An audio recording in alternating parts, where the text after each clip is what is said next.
Bismillahirrahmanirrahim. Assalamualaikum warahmatullahi wabarakatuh.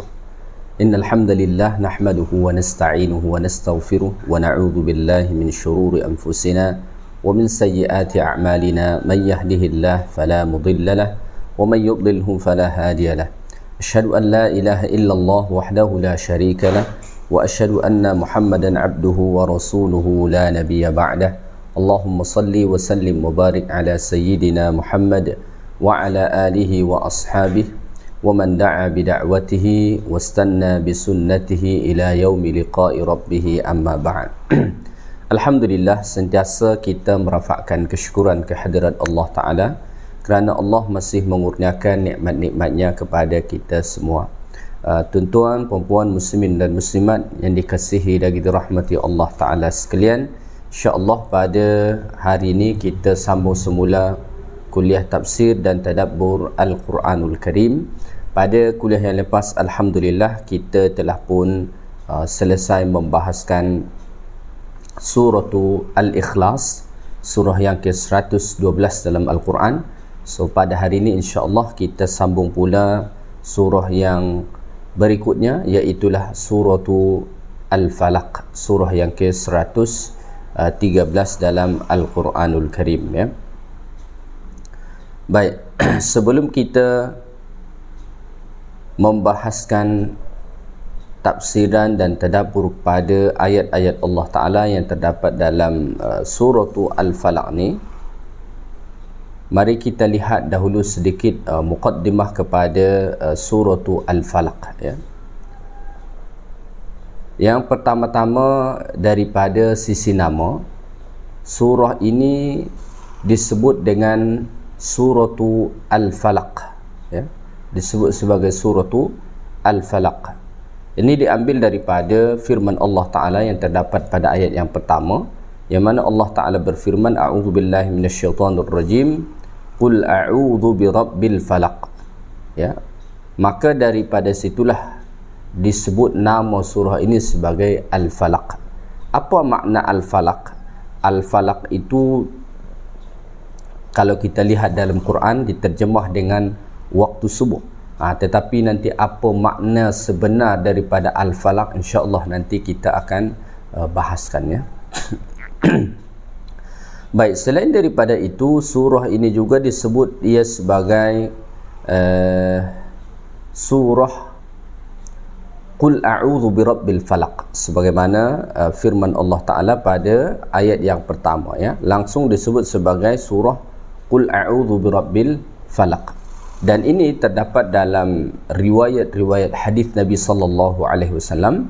Malah Al-Imam Al-Bukhari rahimahullah pun membuat satu tajuk dalam Sahih Al-Bukhari dengan surah Qul a'udzu birabbil falaq, sebagaimana firman Allah Ta'ala pada ayat yang pertama, ya. Selain daripada itu, ada juga ulama mengatakan nama surah ini sekaligus dengan surah Al-Ikhlas disebut surah Al-Falaq dan surah An-Nas disebut sebagai surah Al-Mu'awwidzatain, ya. Dua surah yang meminta perlindungan kepada Allah Subhanahu wa Ta'ala. Sebab kalau kita tengok kandungan kedua-dua surah ini nanti, ini adalah surah yang Allah ajarkan kepada kita bagaimana cara kita untuk meminta perlindungan kepada Allah Ta'ala daripada kejahatan-kejahatan yang dapat menimpa kita, ya. Itulah antara lain nama-nama kepada surah ini, ya. Ada yang mengatakan surah Al-Falaq, dan ada yang mengatakan surah Qul a'udzu birabbil falaq, dan ada yang mengatakan nama surah ini sebagai surah Al-Mu'awwidzatain bersamaan dengan surah An-Nas, ya. Baik. Surah ini kalau kita lihat dalam Al-Quran, ini adalah surah yang ke 113, ya, ataupun surah yang kedua terakhir dalam Al-Quranul Karim.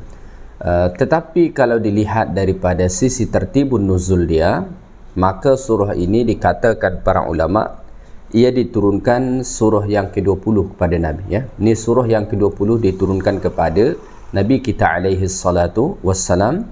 Ia turun selepas surah Al-Fil dan sebelum suratu An-Nas, ya. Maknanya suratu Al-Fil surah yang ke-19 diturunkan pada Nabi, suratu Al-Falaq ni surah yang ke-20, manakala suratu An-Nas ia adalah surah yang ke-21 diturunkan kepada Nabi kita alaihi salatu wassalam. Baik, surah ini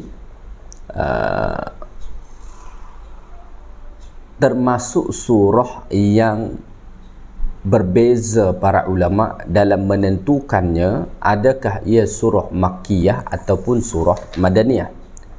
Maka kalau kita membaca tafsir, ada setengah ulama mengatakan surah ini sebagai suratu Makkiyah, dan ada juga setengah ulama yang mengatakan surah ini sebagai suratu Madaniyah. So berlaku khilaf dalam kalangan ulama. Mengapa berlaku khilaf ini? Satu, kerana ada riwayat. Yang kedua, melihat kandungan kepada surah ini. Ya.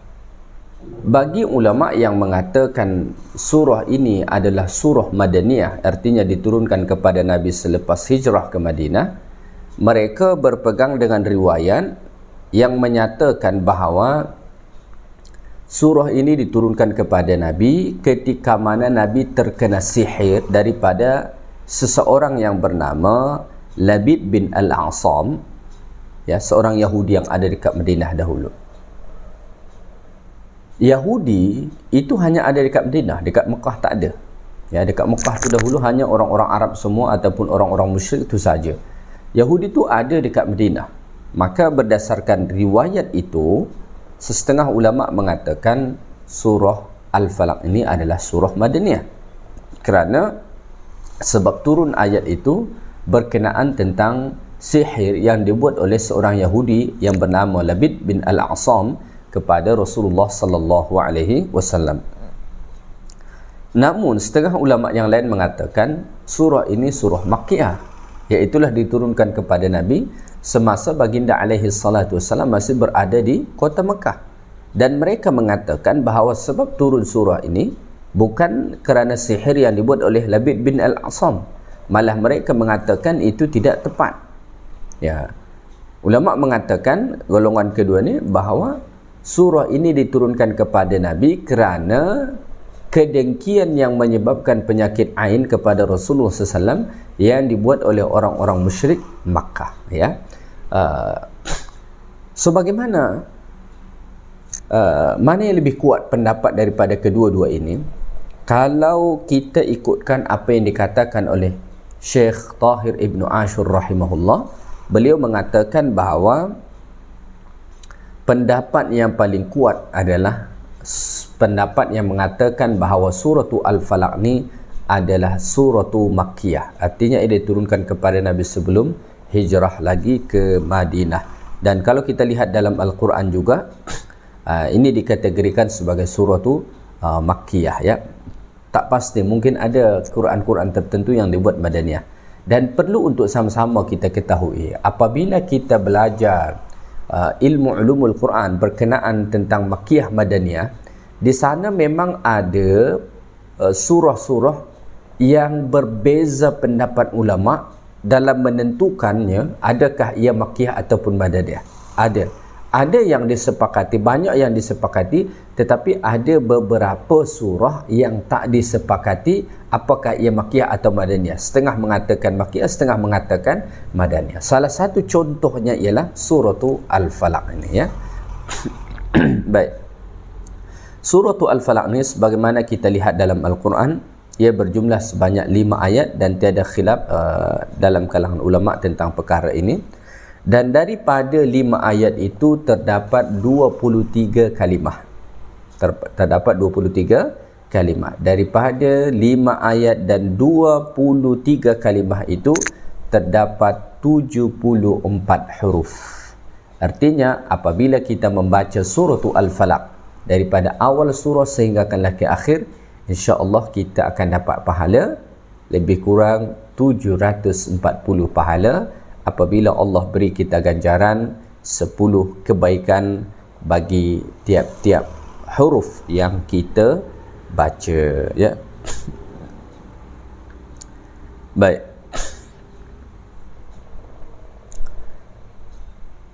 Kita lihat dahulu keutamaan surah Al-Falaq. Ya, sebelum kita bahaskan ayat-ayat Allah Ta'ala dalam surah ni, kita lihat dahulu sedikit berkenaan tentang keutamaan surah Al-Falaq. Kerana surah Al-Falaq ni, ia adalah surah yang sangat biasa kita baca, ya, malah boleh dikatakan tiap-tiap hari kita baca surah Al-Falaq ni, ya. Baik.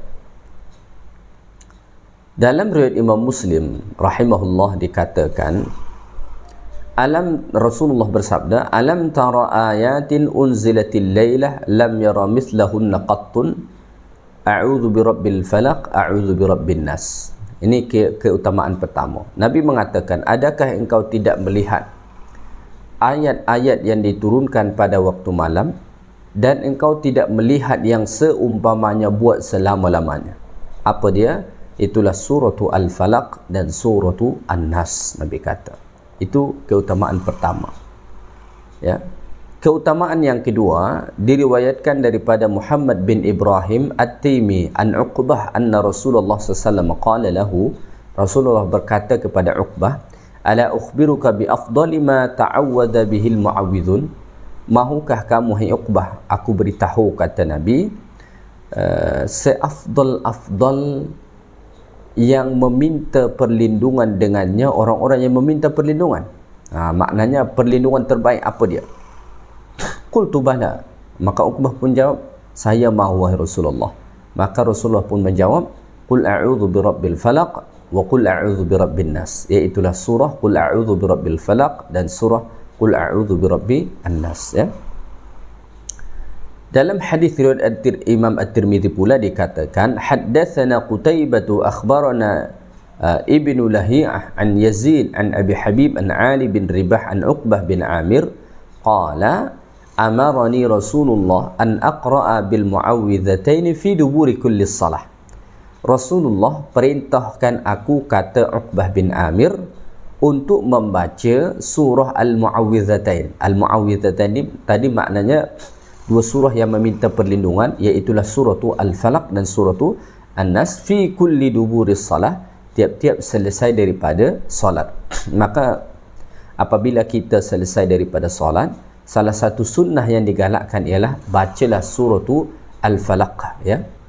Begitu juga surah An-Nas dan surah Al-Ikhlas, ya. Salah satunya ialah surah Al-Falaq.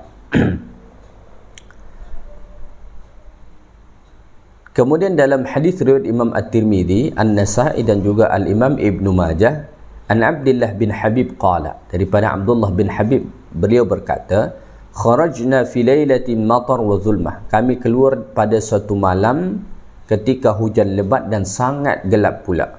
Zaman dulu tak ada elektrik macam kita sekarang, ya. Natlubun Nabiy sallallahu alaihi wasallam liyusalli ma'ana. Kami mencari Nabi atau nak pergi jumpa Nabi supaya Nabi memimpin kami salat, jadi imam lah maksudnya. Fa'adaraknahu, lalu kami pun mendapati Nabi, menjumpai Nabi SAW. Faqala, lalu Nabi berkata kepada Abdullah bin Habib ni, qul, katakanlah, kata Nabi. Lalu beliau menjawab, falam aqul syai'a, aku tidak mengucapkan sesuatu apapun, ya. Atau dia bertanya balik pada Nabi, ya Rasulullah, apa yang hendak aku ucapkan? Berulang kali sampai 3 kali. Sampai kali ketiga dia tanya pada Nabi, qul, katakanlah, kata Nabi. Qultu ya Rasulullah ma aqul, wahai Rasul, apa yang hendak saya ucapkan wahai Rasulullah, kata Abdullah bin Habib ni. Lalu Nabi pun mengatakan, qala qul huwallahu ahad wal mu'awwidhatain. Bacalah, ucapkanlah qul huwallahu ahad dan al-mu'awwidhatain, iaitu qul a'udzu birabbil falaq dan qul a'udzu birabbi an-nas, ya. Hina tumsi wa hina tusbih, pada waktu petang dan juga pada waktu pagi. Salasa marrat, sebanyak 3 kali. Jadi sunat kita membaca surah qul a'udzu birabbil qul huwallahu ahad, al-ikhlas, kemudian al-falaq, kemudian an-nas pada waktu petang dan pagi, salasa marrat, sebanyak 3 kali. Apa ganjaran dia? takfika min kulli syai'. Ya, ia akan mencukupkanmu daripada tiap-tiap segala sesuatu.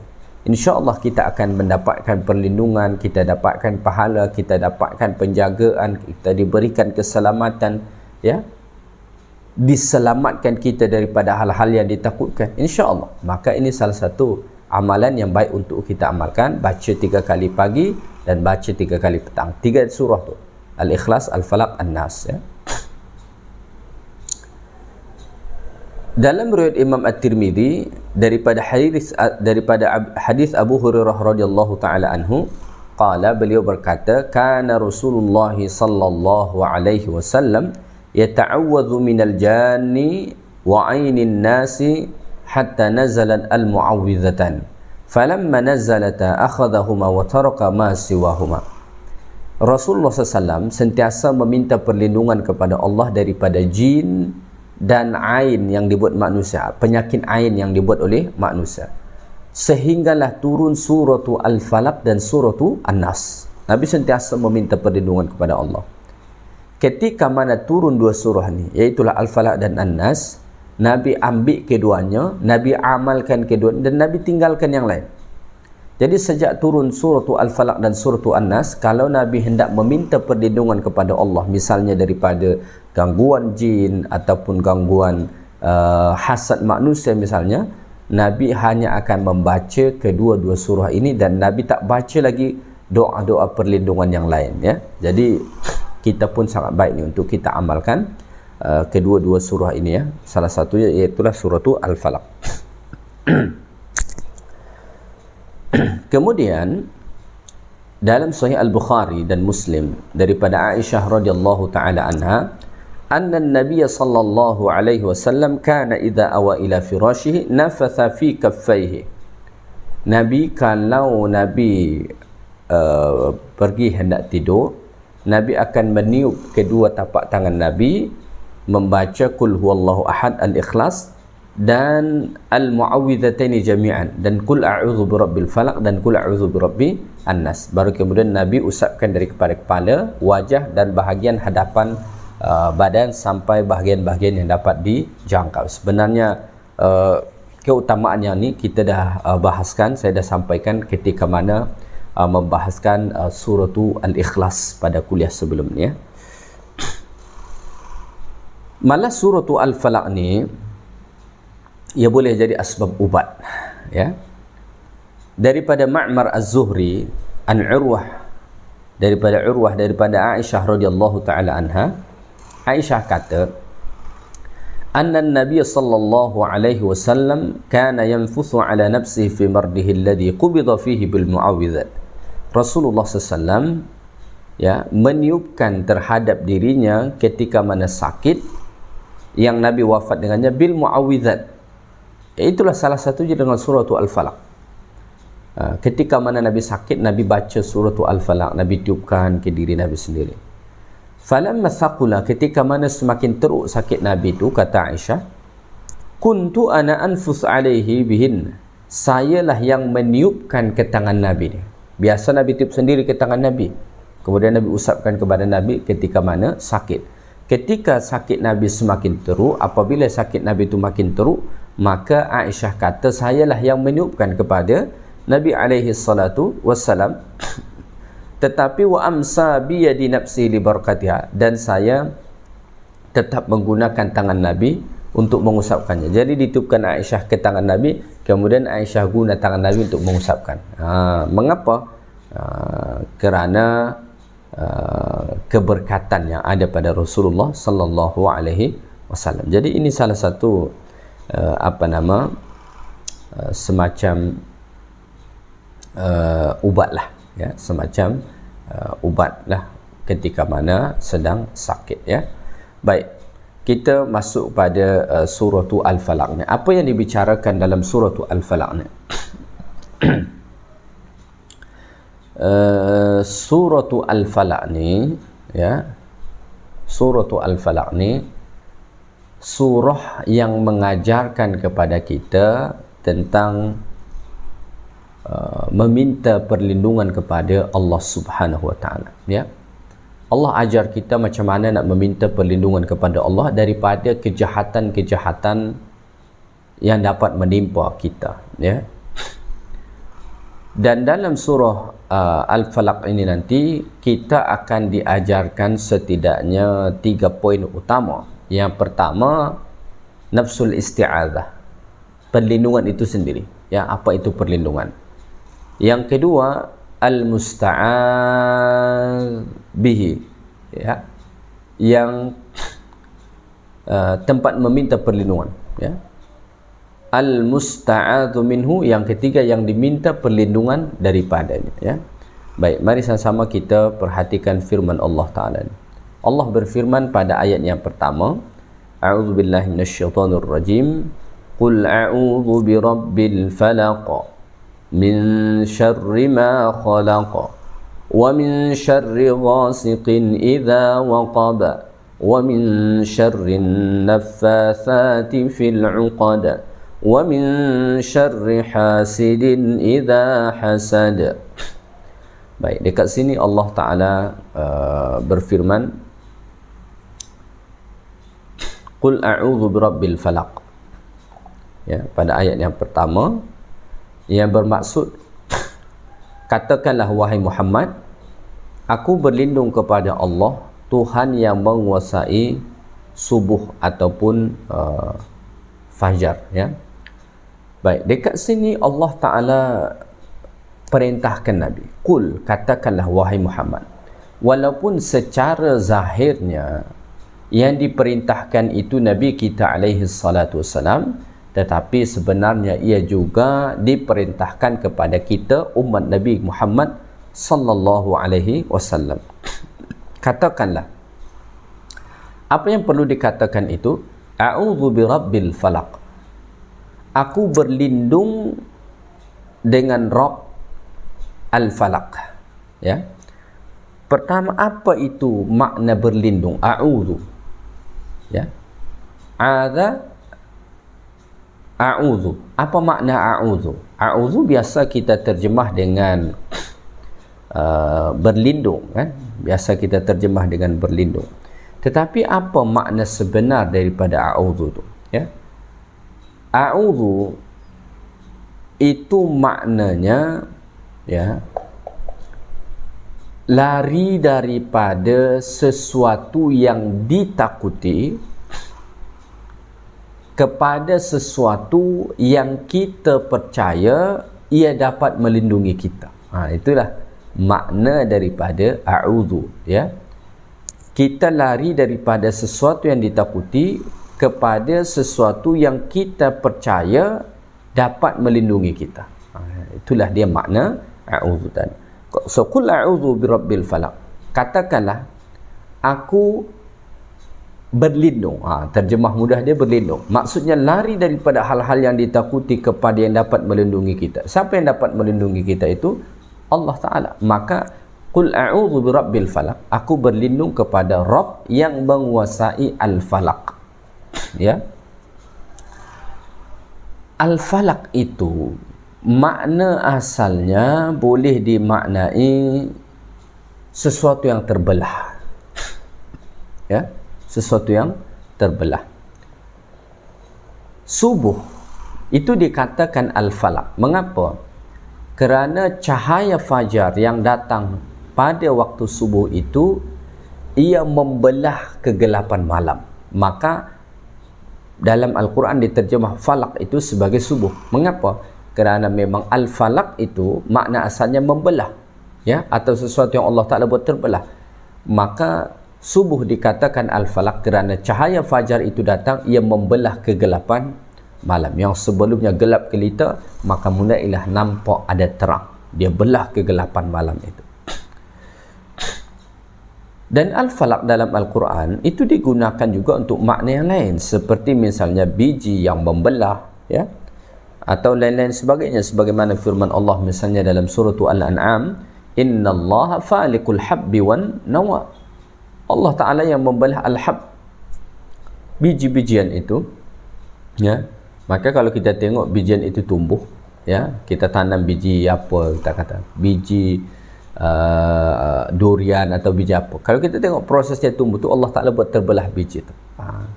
Itu falak juga maknanya. Baik. Tetapi mungkin yang menjadi persoalan bagi kita, mengapa pada ayat ni Allah Ta'ala khaskan meminta perlindungan bi Rabbil Falaq, dengan Rabb yang menguasai Al-Falaq tadi? Mengapa tidak dengan yang lain? Bukankah Allah itu Rabb bagi sekalian alam? Mengapa tidak dikatakan Qul a'udzu bi Rabbil Alamin, tetapi dikhaskan dengan Qul a'udzu bi Rabbil Falaq? Alasannya gini, Rabbil Falaq itu tadi antara yang dimaksudkan dengan waktu subuh, fajar, ya. Kerana surah ini berbicara tentang meminta perlindungan kepada Allah Ta'ala daripada kejahatan-kejahatan. Kejahatan itu ia sesuatu yang gelap hitam. Itu simboliknya, ya. Manakala Al-Falaq ini adalah cahaya fajar atau subuh yang menyingsing atau membelah kegelapan malam. Kenapa dipilih perkataan ini saat hendak meminta perlindungan kepada Allah? Seolah-olah Allah ingin berkata kepada kita, meminta pertolonganlah kamu, meminta perlindunganlah kamu kepada Tuhan Rabbul Falaq, kerana dialah Allah yang kuasa menyelamatkan kamu, mengeluarkan kamu daripada kejahatan yang menimpa kamu, sehingga akan kamu dapat selamat. Sebagaimana Allah kuasa mengeluarkan cahaya fajar daripada kegelapan malam, maka begitulah Allah Ta'ala kuasa mengeluarkan manusia daripada kejahatan menuju keselamatan. Baik. So, kita meminta perlindungan dekat sini kepada siapa? Kepada Allah Subhanahu Wa Ta'ala. Kerana kita hanya boleh meminta perlindungan kepada Allah Ta'ala, Rabbul Al-Falaq. Daripada apa kita meminta perlindungan itu? Dekat sini Allah Ta'ala sebut dari 4 perkara. Ini yang paling utama. Pertama, Allah Ta'ala sebut min syarri ma khalaq. Pada ayat 2, ya. Min syarri ma khalaq, daripada bencana makhluk-makhluk yang ia ciptakan. Ya. Daripada kejahatan makhluk yang Allah Ta'ala cipta. Ini secara am, meminta perlindungan kepada Allah daripada kejahatan semua makhluk, sama ada makhluk hidup ataupun bukan makhluk hidup, makhluk yang kita nampak ataupun makhluk yang kita nampak. Malah sampai-sampai kata para ulama, min syarri ma khalaq ini termasuk kita meminta perlindungan kepada Allah daripada kejahatan diri kita terhadap diri kita. Bukan sekadar kejahatan makhluk yang lain kepada kita atau orang lain kepada kita, termasuklah kejahatan diri kita terhadap diri kita sendiri. Mengapa demikian? Kerana kadang-kadang yang melakukan kejahatan terhadap diri kita tu bukanlah orang lain, tapi diri kita sendiri. Maka ketika mana Nabi berkhutbah, ada ungkapan yang biasa Nabi ucapkan dan kita juga biasa dengar ni. Apa dia? Na'udzubillahi min syururi anfusina. Kami berlindung kepada Allah daripada kejahatan diri kami sendiri. Artinya kita ni ada buat kejahatan terhadap diri kita, terutama ketika mana kita memperturutkan hawa nafsu kita. Dan Allah mengatakan innan nafsa la'ammaratun bisu. Nafsu itu dia cenderung kepada keburukan-keburukan. So apabila kita perturutkan, sebenarnya kita sedang melakukan kejahatan terhadap diri kita sendiri. Jadi pada ayat 2 ni meminta perlindungan kepada Allah min syarri ma khalaq, daripada keburukan makhluk-makhluk yang telah dicipta Allah Ta'ala, dari segala apapun. So ini sifat dia sangat umum, ya. Artinya kita meminta perlindungan kepada Allah daripada segala keburukan. ya, yang dapat menimpa kita daripada makhluk-makhluk Allah Subhanahu wa taala, ya. Baik. Ayat yang ketiga, wa min syarri ghasiqin idza waqab, dan meminta perlindungan dari bahaya gelap apabila ia masuk, ya. Maksudnya ni min syarri ghasiqin idza waqab, daripada kegelapan malam apabila ia semakin gelap gelita, ya. Jadi kita meminta perlindungan kepada Allah Taala daripada kegelapan malam apabila malam itu semakin gelap gelita. Mengapa dekat sini Allah Taala khaskan dengan malam? Kerana kejahatan itu lebih banyak berlaku pada waktu malam berbanding pada waktu siang. Siang ada tak berlaku kejahatan? Ada, tetapi malam itu lebih banyak lagi. Dan kejahatan yang datang pada waktu malam itu sangat pelbagai. Perompak biasa bila mereka akan melakukan rompakan dia, malam dia suka malam, kan. Haiwan-haiwan bila biasa mereka keluar malam, ya. Dan sungguh sangat banyak kejahatan-kejahatan yang berlaku pada waktu malam. Jenayah-jenayah itu majoritinya berlaku pada waktu malam. Maka Allah Ta'ala perintahkan kita supaya berlindung kepada Allah min syarri ghasiqin idza waqab, daripada kejahatan malam apabila malam itu semakin gelap gelita. Semakin gelap gelita semakin banyak orang melakukan kejahatan. Mengapa begitu? Kerana dia rasa kalau dia buat kejahatan pada waktu malam orang tak nampak, kerana malam itu gelap. Kalau siang dia mudah orang nampak, kan. Itu. Jadi meminta perlindungan kepada Allah daripada kegelapan malam apabila malam itu semakin gelap gelita, yang pada ketika itu banyak sangat berlaku kejahatan-kejahatan, ya. Kejahatan pada waktu malam itu mungkin saja daripada manusia, mungkin saja daripada bukan manusia, seperti makhluk jin ataupun syaitan kita kata, ataupun mungkin haiwan-haiwan dan lain-lain sebagainya yang dapat menimpa kita pada waktu malam, atau malah mungkin petaka-petaka yang dapat menimpa kita pada waktu malam. Kita tidak pernah tahu apa yang akan berlaku. Maka Allah ajar dekat sini supaya kita meminta perlindungan kepada Allah Ta'ala secara khas tentang kejahatan-kejahatan yang berlaku pada waktu malam, ya. Baik, kita teruskan ayat yang keempat, ya. Wa min syarrin naffatsati fil 'uqad, dan dari kejahatan-kejahatan makhluk yang menghembus-hembus pada simpulan-simpulan ikatan, ya. Meminta perlindungan kepada Allah yang ketiga ni min syarri an-naffatsat, daripada kejahatan-kejahatan an-naffatsat, ya. Ada setengah ulama mentafsirkan ini wanita penyihir, ya. Dan ada yang menterjemah lebih umum lagi, an-nafasat ni adalah penyihir-penyihir yang menghembus ataupun meniup pada simpulan ikatan-ikatan. Jadi dahulu penyihir-penyihir itu dia sentiasa identik dengan ada bukhul-bukhul atau simpulan-simpulan yang diikat-ikat.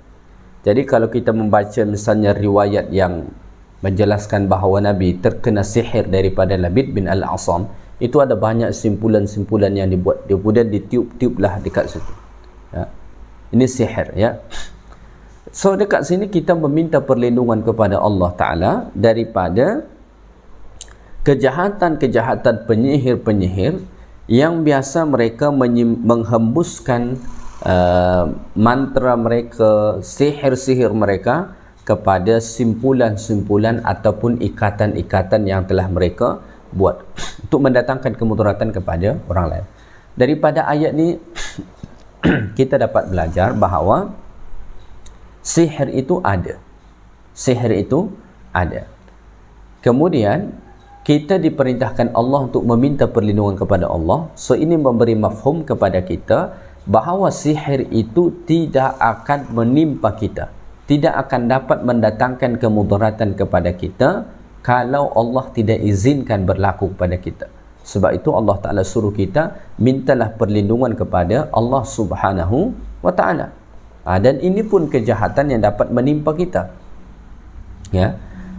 Jadi pertama tadi daripada kejahatan makhluk itu mencakupi yang zahir, yang batin, yang nampak, yang tidak nampak. Kemudian kegelapan malam, kemudian ini penyihir. Ya. Kemudian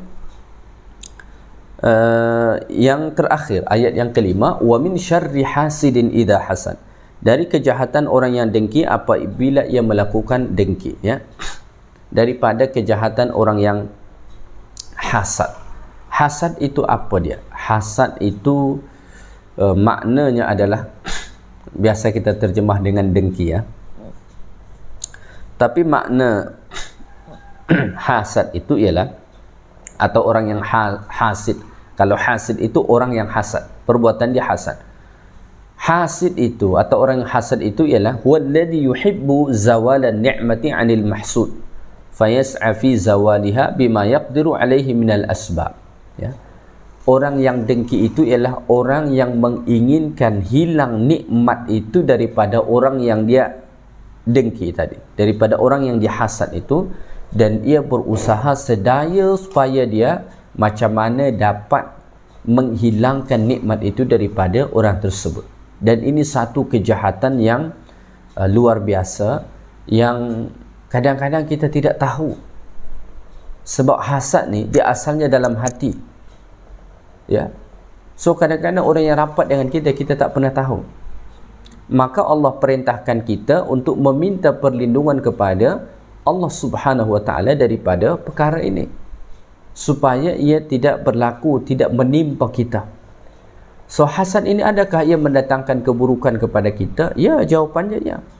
Ia dapat mendatangkan penyakit kepada kita, yang Nabi SAW sebut sebagai penyakit ain. Penyakit yang disebabkan pandangan mata orang yang hasad kepada kita. Kita dapat nikmat, dia benci, dia tak suka, dia marah, dia berusaha macam mana supaya nikmat ni hilang daripada kita. Inilah orang-orang hasad. Nabi mengatakan bahawa hasad itu satu dosa yang amat besar. Iyyakum wal hasad fa innal hasada ya'kulul hasanat kama ya'kulun naru al-hataba. Nabi kata, takutlah kamu daripada berbuat hasad, kerana hasad itu akan memakan kebaikan-kebaikan yang kamu buat, ya, sebagaimana api memakan kayu api. Kita nyalakan api, kemudian kita kumpulkan kayu api, letak dekat situ, dia akan bakar habis semua, hanya tinggal debu saja. Begitulah ganasnya hasad itu dalam diri manusia. Maka dekat sini Allah Ta'ala suruh kita untuk meminta perlindungan kepada Allah Subhanahu wa Ta'ala daripada perkara-perkara ini. Mungkin kita bertanya dalam hati, mengapa hanya daripada 4 perkara ini saja? Mengapa tidak yang lain? Kerana inilah kejahatan-kejahatan yang boleh kita katakan yang paling buruk, ya, yang paling buruk. Sebenarnya surah ini sudah mencakupi meminta perlindungan daripada semua kejahatan. Khasnya pada ayat 2, min syarri ma khalaq, itu umum sifatnya. Kejahatan diri kita terhadap diri kita, orang lain terhadap kita, jin kepada kita, haiwan kepada kita, seluruh makhluk Allah. Itu sudah mencakupi. Dia khususkan malam kerana malam itu waktu yang paling banyak berlaku kejahatan. Dikhususkan daripada penyihir-penyihir kerana itu kejahatan yang kita tak pernah tahu tentang datangnya dia. Malam juga tersembunyi daripada kita kejahatan, tetapi kita sedia maklum pada malam itu, pada waktu malam itu banyak berlaku kejahatan. Cuma oleh kerana gelap kita tak nampak. Begitu juga daripada penyihir-penyihir, kita tak nampak. Begitu juga dengan orang yang hasad. So oleh kerana itu kita kena meminta pertolongan kepada Allah. Kalau kejahatan itu datang, kita nampak, kita boleh tengok, kita mungkin boleh menghindar. Tetapi kalau kejahatan itu datang pada waktu malam, kejahatan itu datang daripada penyihir-penyihir, kejahatan itu datang daripada orang yang hasad, kita tak pernah nampak. Maka cara untuk berlindung, mintalah perlindungan kepada Allah dengan membaca surah ini, ya. Baik, insya-Allah kita akan sambung surah yang terakhir, iaitu surah An-Nas, pada kuliah yang akan datang. Untuk hari ini sekadarnya saja, mudah-mudahan bermanfaat untuk kita semua. Selepas nanti juzuk yang ke-30 ni, insya-Allah kita akan pindah kepada juzuk yang lain ataupun surah yang lain, insya-Allah taala. Sekadar tu saja. Terima kasih pada semua. Moga-moga bermanfaat untuk kita. Subhanakallahumma bihamdik, asyhadu an la ilaha illa anta, astaghfiruka wa atubu ilaik. Assalamualaikum warahmatullahi wabarakatuh.